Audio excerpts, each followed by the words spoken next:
நானும் காவல்துறையில் ஒரு பெரிய அதிகாரியாக வாழ்ந்து திறம்பட பாராற்றிய அளவுக்கு பணியாற்ற வேண்டும் என்ற எண்ணத்தோடு தான் ஐபிஎஸ் சேர்ந்தேன். வெளியே வந்த பிறகுதான் இந்த உலகத்தை நாட்டு நகரத்தை பார்க்குறேன். இது ஒரு வியப்பான, வினோதமான, விந்தையான, வேதனையான. தன்னம்பிக்கை வருகின்ற பொழுது, சுய நினைவு வருகின்ற பொழுது நம்மாலும் வாழ முடியும், வாழ்ந்து காட்ட முடியும் என்ற நான் ஒரு நிம்மதியாக, அமைதியாக, மனநிறைவாக வாழ வேண்டும் என்றால்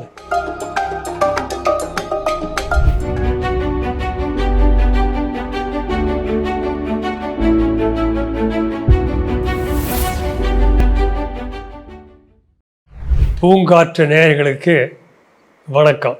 என் பெயர் பி. காளிமுத்து. 76 வயது. நான் பிறந்த ஊர் மண்மங்கலம்னு ஒரு சின்ன குக்கிராமம். பொதுவாக தமிழகத்தின் பல்வேறு பகுதியில் வசிக்கின்ற மக்களுக்கு அந்த கிராமத்தை பற்றி அதிகமாக தெரிந்திருக்க வாய்ப்பில்லை. அன்றைய திருச்சி மாவட்டம், இன்றைய கரூர் மாவட்டம், மண்மங்கலங்கிற கிராமம். இப்போ மண்மங்கலம் கிராமம் தாலுக் ஹெட் குவார்ட்டர்ஸாக ஆயிருக்கு. எலிமெண்ட்ரி ஸ்கூலில் அங்கே தான் படித்தேன்.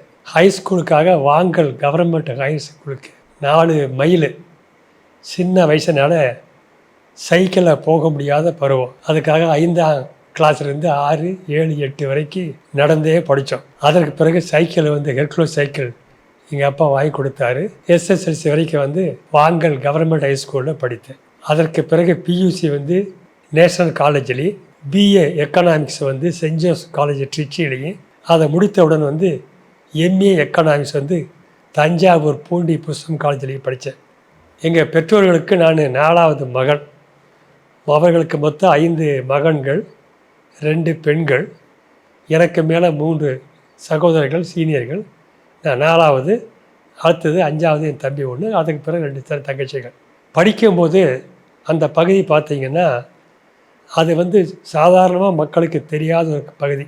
எந்த விதமான வறட்சியும் இல்லாமல், எந்த விதமான தொலைநோக்கு இல்லாமல் அங்கே வசிக்கின்ற மக்கள் அவர்களாகவே வாழ்ந்தார்கள். இது ஒரு தெரியாத, புரியாத, அறியாத பாமர மக்கள் பெரும்பான்மையாக வசிக்கின்ற கிராமம். இந்த கிராமத்தில் நான் ஹைஸ்கூலுக்கு போன பிறகு, கல்லூரிக்கு சென்ற பிறகு தான் இந்த உலகத்தின் மறுபக்கத்தை பார்க்க முடிஞ்சது. அப்போ படிக்கும் பொழுது நான் முதல்ல ஒரு காலேஜ் லெக்சரை வரத்த ஆசைப்பட்டேன். ஆனால் கல்லூரிக்கு சேர்ந்து நான் விளையாட்டில் ரொம்ப ஆர்வம் காட்டி பெரிய அளவுக்கு நான் பட்டங்கள் வென்றிருக்கிறேன். அதற்கு பிறகு நான் ஒரு ஐஏஎஸ் ஐபிஎஸ் ஆக வேண்டும் என்ற ஒரு எண்ணம் உருவாச்சு. எம்ஏ படிக்கும் பொழுது இதுவே கொஞ்சம் மாற்றிட்டு நான் ஒரு ஐபிஎஸ் ஆஃபீஸராக உருவாக வேண்டும் என்று நினைத்தேன். செகண்ட் எம்ஏ முடித்த உடனேயே ஷார்ப்பில் எல்ஐசியில் பணியாக சேர்ந்தேன். இடைப்பட்ட சமயத்தில் நான் ஐபிஎஸ் எழுதி ஒரே அட்டம்ப்டில் 1972 ஐபிஎஸ் பேட்சில் 96 பேர் முதல்ல ஒரு பெண்மணி சேர்த்து ஃபஸ்ட்டில் ஐபிஎஸ்சில் நடிச்சாங்க. நான் சேர்ந்து பார்த்தேன். 22ஆம் ஆண்டு நாங்கள் நல்லா ஐஏஎஸ், ஐபிஎஸ், ஐஎஃப்எஸில் சேர்ந்து மசூரியில் ஃபவுண்டேஷன் கோர்ஸு சேர்ந்து படித்தோம். அதற்கு பிறகு நாங்கள் ஐபிஎஸ்க்குன்னு மவுண்ட் ஆபுவில், ராஜஸ்தான் ஸ்டேட்டில் மவுண்ட் ஆபுவில் 14 மாதங்கள். அப்புறம் ஆர்மி அட்டாச் ட்ரைனிங் ஆட்டு மிசோரம். அதற்கு பிறகு தமிழகத்துக்கு 1974ஆம் ஆண்டு ட்ரெயினிங் பெற்ற பிறகு 75ஆம் ஆண்டு ஜனவரியில் ஏஎஸ்பியாக விருதுநகர் சப்டிவிஷனில் பணியாற்றினேன். அதற்கு பிறகு கோயம்புத்தூரில் ஷார்ட் பீரியடு. 75ஆம் ஆண்டு இதில் ஜாயிண்ட் எஸ்பியாக ப்ரமோஷன் கிடச்சிது. அப்புறம் 26ஆம் ஆண்டு எஸ்பி ஆன பிறகு சிஐடி எஸ்பியாக தஞ்சாவூரில், திருச்சியில், மதுரையில் பணியாற்றினேன். ஏறத்தாழ தமிழகத்தில் எல்லா பகுதியும் சேர்த்து.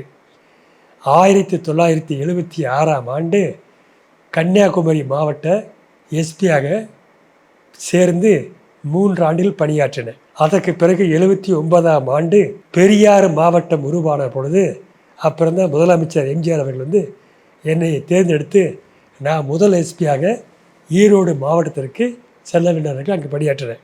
அங்கே ஓராண்டு பணியாற்றியதுக்கு பிறகு, அதற்கு பிறகு 5.5 ஆண்டு காலமாக தஞ்சாவூர் ஈஸ்ட் டிஸ்ட்ரிக்ட் பேர் நாகப்பட்டினம், இப்போ நாகப்பட்டினம் மாவட்டம், அங்கே நான் 5.5 வருஷம் எஸ்பியாக இருந்தேன். அதற்கு பிறகு சென்னை மாநகர deputy commissioner law and order நார்த்தாக வந்தேன். 85 முடித்த பிறகு 86லேருந்து 89 வரைக்கும் நான் கோயம்புத்தூர் ரேஞ்சு டிஹெச்சாக ஒரு 3.5 ஆண்டுகள் பணியாற்றினேன். அதற்கு பிறகு மீண்டும் சென்னைக்கு வந்து டிஹெச் ஆர்ம்டு போலீஸு, அப்புறம் IG provision, IG law and order பணியாற்ற பிறகு போலீஸ் கமிஷனராக ஒரு 3.5 ஆண்டு இருந்த ஐஜிபி அடிஷனல் டிஜிபியாக, அதற்கு பிறகு வந்து அடிஷனல் டிஜிபியாக 3.5 ஆண்டு பணியாற்றிய பிறகு home cards and civil defence என்ற பதவியில் ஒரு 4 ஆண்டு ஏடிஜிபியாக இருந்தேன். அதற்கு பிறகு பணி ஓய்வு பெறுவதற்கு முன்பாக என்னை டிஜிபின்னு ஒரு ப்ரமோட் பண்ணி chairman MD Tamil Nadu police housing கார்பரேஷனில் என்னை போட்டாங்க. அதன் பிறகு 76ஆம் ஆண்டு எண்டில் வந்து பணியிலிருந்து ஓய்வு பெற்றேன். காவல்துறையில் வந்து நான் சேர வேண்டும் என்கிற ஒரு உணர்வு நான் பள்ளிக்கூடத்தில் படிக்கும் பொழுது இந்த மக்களுடைய நோக்கு போக்கு, அதை விட அதிகார வர்க்கத்தினுடைய செயல்பாடுகள் செயல்முறைகள், அவர்கள் தெரியாத புரியாத அறியாத பாமர மக்களிடம் எப்படி பழகினார்கள் என்பதை ஓரளவு தெரிய முடிஞ்சது. அவங்க செய்கிற தவறுகளை பார்க்கும் பொழுது நானும் வந்து காவல்துறையில் வந்து ஒரு பெரிய அதிகாரியாக வாழ்ந்து திறம்பட பாராட்டிய அளவுக்கு பணியாற்ற வேண்டும் என்ற எண்ணத்தோடு தான் ஐபிஎஸ் சேர்ந்தேன். சிங்கிள் அட்டம்ப்டில் 36 ஆண்டு கால காக்கி சட்டை பயணத்தில் 100க்கு 100 நேர்மையா, நியாயமா, நாணயமா, உண்மையா, வீரமா, தீரமா, விவேகமா, சுறுசுறுப்பா, நடுநிலைமை தவறாமல் பணியாற்றி ஓய்வு பெற்றேன். வெளியே வந்த பிறகு தான் இந்த உலகத்தை நாட்டு நகரத்தை பார்க்குறேன். இது ஒரு வியப்பான, வினோதமான, விந்தையான, வேதனையான, கொடுமையான, கொடூரமான, மட்டமான, மோசமான, கேவலமான நிலைப்பாடு. எல்லா மக்களும் மோசம் அல்ல, ஒரு சிலர்கள் செய்கிற தவறுகள்னால அது எப்படி பாமர மக்களை, படிக்காத தெரியாத புரியாத அறியாத மக்களை எப்படி பாதிக்கணுமே தெரிஞ்சு முடிஞ்சது. சில பேர்த்த திருத்துறோம், சில மக்கள் திருத்த முடியலை. அதிகார வர்க்கங்கள் ஆங்காங்கு பல்வேறு துறைகளில், போலீஸ் டிபார்ட்மெண்ட்டில், ரெவன்யூ டிபார்ட்மெண்ட்டில் இன்னும் டிபார்ட்மெண்ட்டில் பணியாற்றுறாங்க, செய்கிறாங்க. ஆனாலும் பொதுமக்களுக்கு வந்து பொதுவாக நாம் நல்லதே செய்ய வேண்டும், நல்லபடியாக உண்மையாக வாழ வேண்டும் என்ற ஒரு பொதுவான பரந்த நோக்கு போக்கு எண்ணம் செயல்பட வேண்டும். பல பேர் போய் அதிகாரத்தை பார்க்க சொல்கிறாங்க. நானே வந்து ஒரு முறை வந்து சின்ன வயசில் ஒரு பிரச்சனை ஏற்பட்டுச்சு. அதை நான் எங்கள் அப்பாவும் அந்த வாங்கல் போலீஸ் ஸ்டேஷனுக்கு போனோம். 5 மணி நேரமாக காத்திருந்தேன். அங்கே யாருமே கவனிக்காதில்லை. உடனே எஸ்ஐ வந்தார். ஐயா இந்த மாதிரி ஊர் பிரச்சனை இல்லை. சரி பார்க்குறப்பா அதை முழுக்க கேட்க அனுப்பிட்டார். அது என்ன உணர்வுனா, ஆக நம்ம ஒரு காலத்தில் வந்து நான் ஒரு போலீஸ் அதிகாரியாக வந்தேன்னா இதுக்கு நேரு மாறுபட்டு செயல்பட வேண்டும் என்ற எண்ணத்தோடு அதுதான் என்ன உருவாச்சு. அப்படித்தான் 36 ஆண்டு காலமாக காக்கி சட்டை பயணத்திருந்தது. விடுவி கேட்டு பாருங்கள், பணியாற்றிய பகுதிகள், என்னோடு சேர்ந்து பணியாற்றியவர்கள் எப்படி வாழ்ந்துட்டு. எல்லாரும் பல பேர் நல்லவங்க தான். ஆனால் எல்லா மக்களும் இந்த சாதாரண மக்களுக்கு வந்து முடிந்த அளவுக்கு தொண்டு செய்ய வேண்டும், துணை புரிய வேண்டும், உண்மை செய்ய வேண்டும், உள்ளவரை இறுதி வரை நல்லவராக, வல்லவராக, நண்பராக, அன்பராக இருந்து செயல்பட்டு படித்தவர்கள், தெரிந்தவர்கள், அறிந்தவர்கள், புரிந்தவர்கள், கற்றவர்கள், வல்லவர்கள், நண்பர்கள், அன்பர்கள், ஆண்டோர்கள், சான்றோர்கள், அறிஞர்கள், உற்றார்கள், உறவினர்கள், பந்துக்கள் என்ற பலதரப்பட்ட மக்களும் பாராட்டுகின்ற அளவுக்கு, போற்றுகின்ற அளவுக்கு, புகழ்கின்ற அளவுக்கு தொண்டு செய்வோம், மக்களுக்கு துணை புரிவோம், உண்மை செய்வோம், நன்மை செய்வோம், உள்ளவரை இறுதி வரை நல்லவராக, வல்லவராக, நண்பராக, அன்பராக இருந்து செயல்பட்டு எழில்மரக் காடுகள் என்னுள்ளம் கவரும் ஏழையின் இறக்கோர் என்னும் கடமைகள் விழிதில் கொள்முள் எடிந்திடல் வேண்டும், வேனெடும் தொலைவினை கடந்திடல் வேண்டும் என்ற சீரிய, சிறந்த, இனிய, நல்ல லட்சிய பாங்கினில் போங்கிலில் பக்குவத்தை செயல்பட வேண்டும். நான் பிஏ படிக்கும் பொழுது சென்ட் ஜோசப் காலேஜில் நியூ ஹாஸ்டலில் ஒரு 5 நண்பர்கள் சேர்ந்து இதை நான் உருவாக்கிய இந்த எழுத்து, அதை வந்து பரவலாக பேசுகிறேன். படிக்கின்ற பொழுது பல பேர் மாறி இருக்காங்க. ஆனால் என்னென்னா இப்போ வெளியே வந்த பிறகு அதை பார்க்குறேன். குறிப்பாக வந்து இந்த முதியோர்கள், அவருடைய குழந்தைகள், மகன்கள்லாம் வேலை நிமித்தமாக விளையாடி போயிடறாங்க, படிக்க போனால் அங்கேயே இருந்துடுறாங்க. அவங்க படுற கஷ்டங்கள், பக்கத்து வீட்டு துறைகள், இவங்க பார்க்க குறைந்த வருமானத்தை வைத்துக்கிட்டு இருக்கிற பணத்தை வச்சு வட்டிக்கு தராங்க. வட்டிக்கு கொடுக்குறவன் வடத்தை வாங்கினவன் வட்டியும் தரதில்லை, பணத்தை தரதில்லை. இதை விட என்ன கொடுமைன்னா, நான் வந்து பார்த்த பழகா வந்து இந்த கந்து வட்டின்னு ஒன்று வந்து பெருவாரியாக ஏழை மக்களை, முதியோர்களை பாதிக்குது. வட்டி கடந்ததே மோசம். பேங்கில் போடுங்க, அதுவும் தேசியமாக வைக்கணும்னு சொன்னால் நம்பிக்கலாம். ஆனால் பல பேர் ஏமாத்துறாங்க அதிக வட்டிக்கு ஆசைப்பட்டு. பணம் வாங்குறவன் பாவம் ஏழை மக்கள், வயதை முதிர்ந்தோர், மகன்கள் பக்கத்தில் இல்லை, உதவி பண்ண யாருமே இல்லை. இவர்களுக்கு உதவி பண்ண வேண்டும் என்ற சீரிய சிறந்த இனிய நல்ல லட்சிய போங்கு பக்குவம் பலருக்கு இருக்கிறதில்லை. அதை விளைப்பு கஷ்டப்பட்டே வாழ்கின்றார்கள். இந்த முதியோர் அமைப்புக்கு நான் ஒரு 12 ஆண்டு காலமாக பிரசிடண்டாக இருந்தேன். Senior citizens association 4200 மெம்பர்கள். அதில் பல்வேறு சமயத்தில் வருவாங்க, சொல்லுவாங்க, ஃபோன் பண்ணுவாங்க. அவங்க சொல்ல கேட்கும் பொழுது மனசு ரொம்ப வருஷம் இருக்குது. நாங்கள் டிசியாக இருந்தேன், போலீஸ் கமிஷனாக இருந்தேன், எல்லோரும் தெரிஞ்சு. அதுக்காக போலீஸ் சம்மந்தப்பட்டவங்களே ஃபோன் பண்ணி சொன்னால் போலீஸ்காரங்க அவங்க நேரில் போய் என்னன்னு கேட்டு அந்த பாதிக்கப்பட்ட முதியோர்களுக்கு உதவி பண்ணுறாங்க. ஆனால் இந்த உதவி பண்ணுகின்ற மனப்போக்கவோ எத்தனை பேர்த்துக்கு இருக்குது? இதுதான் கேள்வி. இருந்தாலும் அதுக்காக காலமெல்லாம் உதவி பண்ணுவார்கள் ஏன் நினைக்காமல் கூடியவருக்கு வயது தான் முதிர்ந்தொழிய மற்றதெல்லாம் தப்பு பண்ணக்கூடாது. நம்ம ஒருத்தர் ஏமாற்றக்கூடாது, தில்லுமுள்ளு பித்தனை பண்ணக்கூடாது, மோசடி பண்ணக்கூடாது. கூடியவரை தெரிஞ்சவரை கடைசி வரைக்கும் முடிஞ்ச வரை தெம்பாக வாழ்ந்து காட்டுவோம் என்ற ஒரு உணர்வு, எண்ணம், சிந்தனை, செயல்பாடு உருவாக வேண்டும். முதியவர்கள் பொதுவாக என்ன ஒரு பிரச்சனைனா, நமக்கு ரொம்ப வயசாகி போச்சு, நம்மளால் எதுவுமே செய்ய முடியாது என்ற ஒரு மனப்பக்குவம். அது தவறு. எல்லோருக்கும் உதவி வரும். இதில் வயது கிடையாது. ஆனால் தெம்பு இறக்கிற வரை, நெஞ்சில் துணி வைக்கிற வரை, முடிஞ்ச வரை நம்மால் இதை சாதிக்க வேண்டும் என்ற ஒரு எண்ணத்தை அவர்கள் பெற வேண்டும். இதுதான் ரொம்ப ரொம்ப முக்கியமானது. நோயப்படுறாங்களா, மருத்துவமனைக்கு போகிறது, மருத்துவத்தை கேட்குறது, மருந்து சாப்பிட்றது, கூடிய வரை பண்ணுறது. என்ன பண்ணுறாங்கன்னா, அந்த முதியவர்கள் பெரும்பான்மையாக நமக்கு வயசாச்சுன்னு அவங்க வெளியே வரதே இல்லை. பக்கத்து வீட்டு வெளியே வாங்க, கொஞ்சம் மார்னிங் ஈவினிங் வாக்கிங் போங்க, கூடிய வரை ஒரு முடிஞ்ச அளவுக்கு சாப்பிடுங்க. இவங்க என்ன பண்ணுறாங்களா, பல பேர்த்து வயது ஆகிவிட்டது என்ற ஒரே காரணத்துக்காக அவங்க வீட்டு விட்டு வெளியே படுத்தே இருந்தாங்கன்னா அதிகமாக அது மனத்தரைச்சி, சோறு உண்டாகுது, வாழ்க்கையில் ஒரு பிடிப்பு இல்லாமல் போகுது, நம்பிக்கை இல்லாமல் போகுது. இதை அவர்கள் மாற்றிக்கொள்ள வேண்டும். அடுத்தது, மக்களை பார்க்கும் பொழுது பொதுவான குறைகள் சொல்லி அதுக்கு நிவர்த்தியை தேட வேண்டும். அதுக்காக டெய்லி இதையே பண்ணக்கூடாது. சொன்ன மாதிரி நல்லதை பண்ணுவோம் என்ற ஒரு இடத்தை பெற வேண்டும். எனக்காக இப்போல்லாம் கொஞ்சம் மாற்றம் இருக்குது. நான் இந்த முதியோர் தலைப்பை சேர்ந்ததுக்கு பிறகு அவங்கெல்லாம் சொன்ன அந்த கருத்தை கட்டு உணர்த்தப்பட்டேன். ஆனால் அவர்களே 10 ஆண்டுகளுக்கு பிறகு வரும்போது ஐயா நிறைய மாறி இருக்குங்கிறாங்க. ஆக மனிதனுக்கு தன்னம்பிக்கை வருகின்ற பொழுது, சுய நினைவு வருகின்ற பொழுது நம்மாலும் வாழ முடியும், வாழ்ந்து காட்ட முடியும் என்ற எண்ணத்தை பெறுகின்றார்கள். அதன்படி அவர்கள் வாழ வேண்டும்.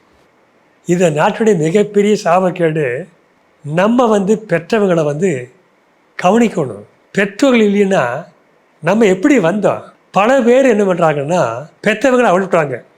சொத்துன்னு சொன்னால் எப்படியாவது சொத்தை அபகரிச்சுட்டு எல்லாத்தையும் தனக்கு தன்மையம் ஆக்கிட்டு பெற்றவங்களை அம்போன்னு விட்டுறாங்க. இதை மிகப்பெரிய பாவம். இதை அவர்கள் மாற்றிக்கொள்ள வேண்டும். ஆரம்ப கிராமத்தில் இருக்கும் பொழுதெல்லாம் 90-95 வயசு வரைக்கும் பெற்றவங்களை மகள்கள் கவனிச்சிட்டாங்க. ஆனால் இப்போ இந்த பல பேர் சொல்கிறாங்க, அந்த முதியோர்கள் இந்த அமைப்பில் இருக்க பாருங்கள், சொல்ல கேட்கும்போது வருத்தமாக இருக்குது. ஏன் இந்த மாதிரி மக்கள் மாறுறாங்க? பெற்றோர்கள் இல்லை என்றால் உலகத்தில் நாம் இல்லை. நான் ஒரு நிம்மதியாக, அமைதியாக, சந்தோஷமாக, மனநிறைவாக வாழ வேண்டும் என்றால் நம்மை பெற்றெடுத்த பெற்றோர்களை அவர்கள் இறுதி வரை நாம் கண்களாகவும் பார்த்துக்கணும். இந்த உணர்வு இந்த சமுதாயத்தில் கட்டாயம் உருவாக வேண்டும். தெய்வங்கிறத தெய்வத்தை மதிக்கிறோம். ஆனால் தெய்வத்தை நம்ம நேரில் பார்த்ததில்லை. நம்மை வளர்த்து ஆளாக்கி நமக்காகவே வாழ்ந்து இந்த அளவுக்கு நம்ம உயர்த்ததுக்கு காரணம் பெற்றோர் உறவா? அவர்கள் கண்கலகாமல் இறுதி வரை அவர்கள் வாழ வேண்டும். அதற்கு ஒவ்வொரு மகனும் கவனித்து கொள்ள வேண்டும். உறவுக்காரங்கள்லாம் வயசு ஆக ஆக அவங்கள ஒதுக்கிறாங்க. இதுவும் பாவம். காலமெல்லாம் உதவியை பெற்ற பிறகு கடைசி காலத்தில் இந்த வயசான ஜென்மத்தால் நமக்கு எந்த உதவியும் இருக்காது, கிடைக்காது என்பதால் அவர்களை ஒதுக்கி தள்ளுவது இது மகா பாவம் அல்லவா? ஏன் இந்த உணர்வு? இதை மாற வேண்டும். அதை விட முக்கியமானது, கூடியவரை அரசாங்கங்கள் பார்த்து முதியோர்களுக்குன்னு அதை பண்ணுறாங்க. ஆனால் சிறார்கள், இளம் வயதுக்காரர்கள் அவங்கெல்லாம் இப்போ தெருவில் வராங்கன்னா ஒரு வயதை முதிர்ந்து சாலை கடக்கிறான், நடக்க தடுமாறுறான். இங்கே போகிற சின்ன பசங்க அதை கண்டுக்கிறதே இல்லை. கொஞ்சம் நிறுத்தி அவரை கைப்பிடிச்சு கொண்டு போய் அந்த கூட்டம்னா அது எவ்வளோ பெரிய வீர தீரச் செயல். இது போன்ற உணர்வுகள் சிந்தனை உருவாக்கணும். அந்த அளவுக்கு தான் இந்த நாட்டில் இளைய தலைமுறையுடைய உள்ளத்தில் இது போன்ற ஒரு மாற்றங்கள் உருவாக வேண்டும். இந்த நிகழ்ச்சி மூலமாக முதியோர்கள் பயன்பெற வேண்டும், மன தெம்பு அடைய வேண்டும், வாழ்கின்ற வரை நிம்மதியாக, அமைதியாக, மகிழ்வாக, சந்தோஷமாக வாழ வேண்டும். மற்ற மக்களைப் போல அன்பா, பண்பா, பாசமா, இணைப்பா, பிணைப்பாய், தன்மையா, பொறுமையா, பெருமையா, ஈவா, இரக்கமா, மனித நேயத்தோடு வாழ்கின்ற காலம் முழுக்க நம்ம வாழ்ந்தாட்ட வேண்டும். இதை ஒரு சவாலாக எடுத்துக்கொள்ள வேண்டும். அவ்வளோதான். இதுக்காக ஒவ்வொன்றுக்கும் வருத்தப்பட்டு வாழதை விட எதையும் சந்திப்போம் அப்படி உணர வேண்டும். நார்மலாக இப்படி வாழ்ந்தாத்த உணவுகளை பாருங்கள். வெளிநாடுகளில் ரொம்ப வயசான மக்கள், அவர்களுக்கு ஒரு தன்னம்பிக்கை, ஒரு பிடிப்பு, ஒரு மன மகிழ்வு இருக்குது. அதை போன்று நாமும் பெற வேண்டும்.